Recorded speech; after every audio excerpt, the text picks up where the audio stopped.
show, Jack! You know that he's not my stepdad, but my mom wishes he was. All right. He just likes to call me daddy. I mean, you're not wrong.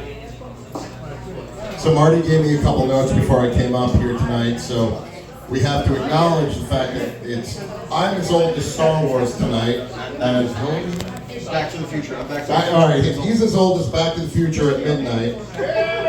Jim's parents are here from England. Woo!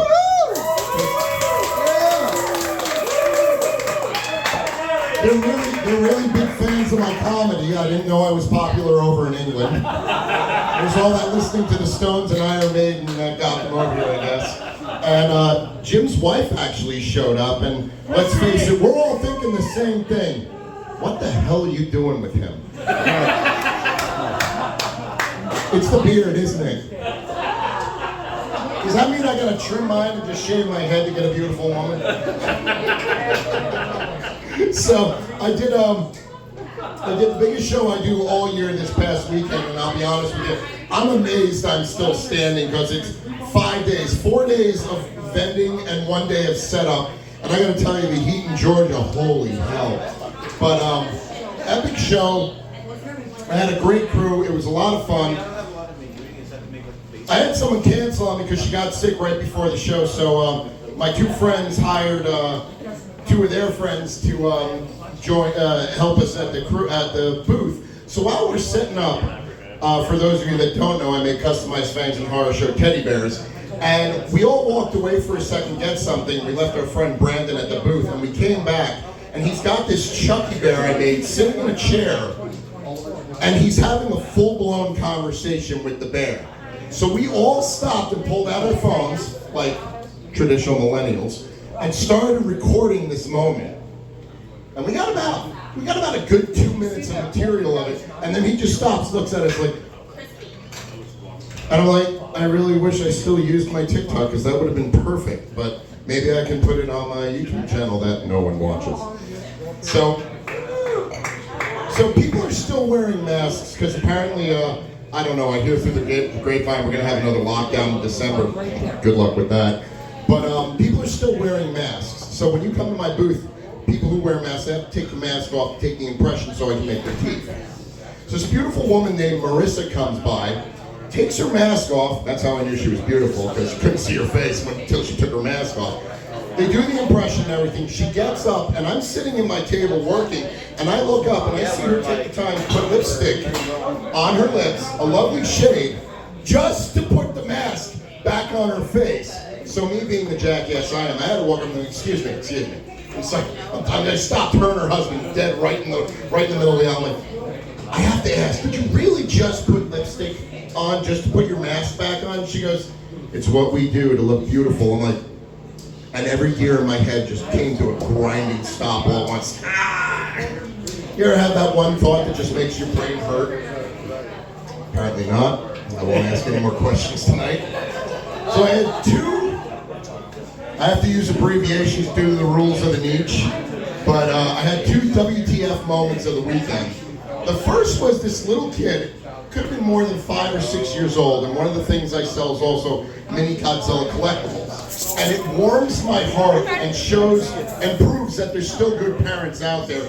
When I see little kids, little kids looking at the Godzilla, the classic Godzilla figures, not the new stuff, the stuff from like the 60s and 80s and 70s. So he picks one up and he wants to buy it. So I'm so happy I decided I'm going to give him one of the extra Godzillas.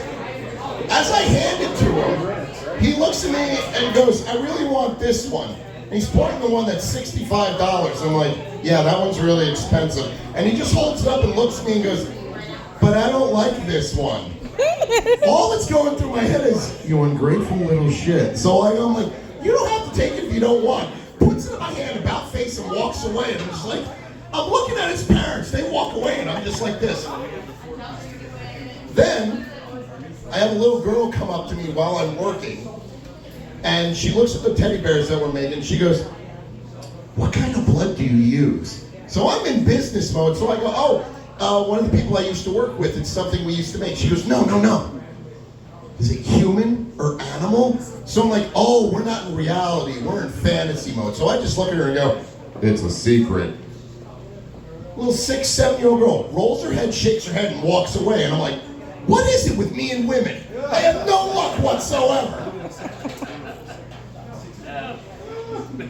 Couple words went to my head that I'm not allowed to say on stage at the Niche. So, you know, this joke actually sounded good in my head until I'm up here and I'm like, I don't know if this is the right audience for this joke. But you know what? There's enough men in here, and probably enough. One thing I've learned is the more conservative and prim and proper the woman looks, the dirtier her mind is. Hi, Emily.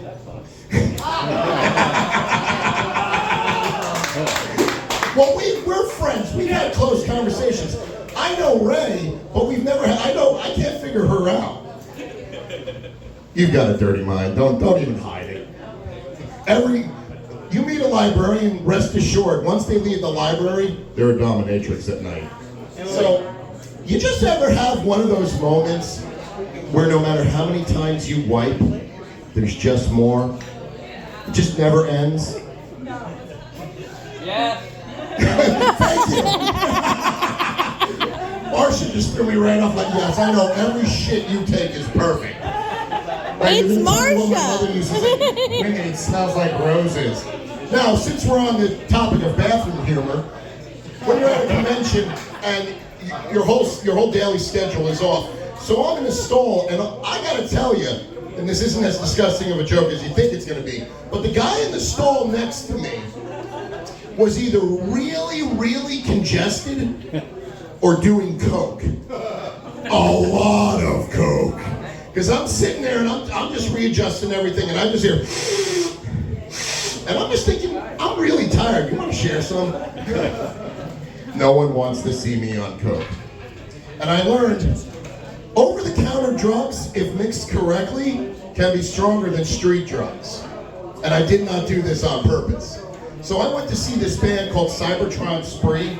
They're a bunch of people who dress up as Transformers and do 80s tunes and cartoon themes and songs from the original Transformers movie. And they all dress up like Transformers. So I ran into them on Thursday and they're like, I'm like, are you guys playing this weekend? They're like, yeah, we're playing Saturday night. I'm like, awesome, when? They're like, midnight. I'm like, shit. So I went and saw them. I got back to my hotel around 1:30, 2 o'clock. I know I'm not going to get to sleep right away because I'm running high on energy. So I'm like, take a half shot of NyQuil. Bang, I'm out. I'm dragging ass getting to the booth the next day. I've had 75% of one of the extra large monsters. Started drinking tea because my friends brought it for me. And then a friend gave me a shot of espresso. Then all of a sudden I'm just doing this. And then I realized when NyQuil meets the caffeine that just entered your body and the NyQuil hasn't fully left your system. Who needs street drugs? It's so much cheaper. So I wrote a few one-liners because Maverick and Ted do like these. I'm sorry and I apologize mean the same thing unless you're at a funeral. That one took me a second too. I'm like, wait a minute. Oh.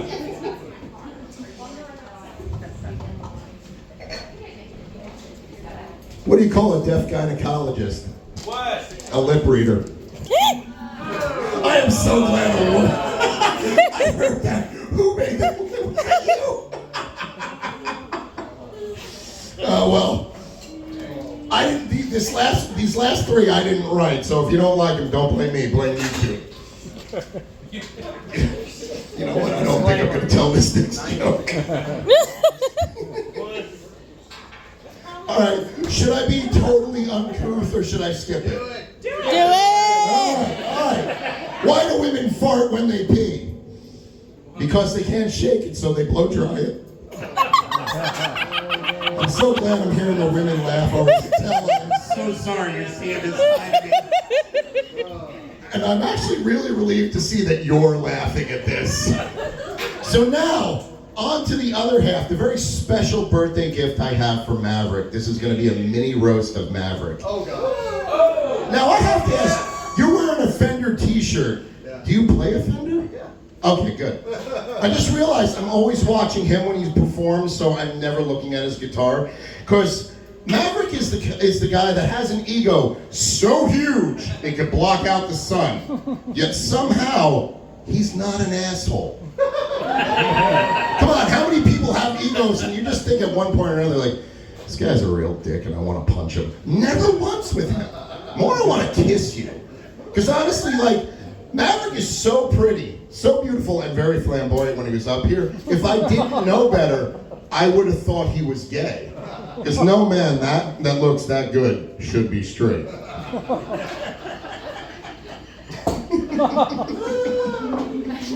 And he's an all-around nice guy, and he's probably the only, like, non-super famous rock star I know, and one of the best performers. And the most impressive thing is he does it sober. And I'm impressed with that. I am impressed with that. Because I have the same problem. You've all seen me drink, but I've been that sober guy that people thought was drunk. I don't need alcohol to act like I'm drunk. I can just concentrate really hard, and then I'll trip and fall. Like I said, he is a true master of the stage, and honestly, I'm surprised that he is not more famous outside of North Carolina. Because I travel outside of North Carolina, and I say, you ever heard of Maverick Rose? People just go, who? I'm like, all right. But now they know who you are. Even in England. And I did this before, but now that there's more people that were here at your show 2 weeks ago on Thursday night, or was it Thursday night or Friday night? Friday. Yeah, it was Friday. All right, and like it felt like a Friday night, but I never know. When you see his band, Women and Children First, he brings the 80s back to the main stage, wearing pants so tight, you know what religion he is. Ladies, you know what he's working with. Men, if he was gay, I'm not sure if it would hurt. I'm sorry, I couldn't leave it alone. I'm sorry, I'm not sorry. Happy birthday. I'm a thrower, not a shower. You know something? Most men who are more into... Never mind. I'm leaving that one alone because then you learn a lot about me. One of the many things I love is when I'm up here talking about horror movies or horrible movies, I'm guaranteed to have at least one person here who's seen the movie. That's Maverick. Marsha comes up to me and goes, "Your set was really funny." I have no idea what movies you were talking about. I'm like, I know, you have class. You don't watch the shit I watch. I understand. I'm like, I love the really big classical horror movies that are made in Hollywood, and I also love the ones like, so we made this in my mom's basement on the $2 budget. And I'm watching them like, I love those kind of movies because they make you feel better about yourself, because you think to yourself, I can do better. Maybe my life isn't such a failure. But truly overall, he's the main reason every Tuesday we gather here. We've all met each other on Tuesday night. All these amazing performers show up, and he's the reason why I have a comedy career. So, happy birthday, Maverick. Thank you for everything. And thank you for having a place for us to do this. I'm HSJ, and my name is Andrew.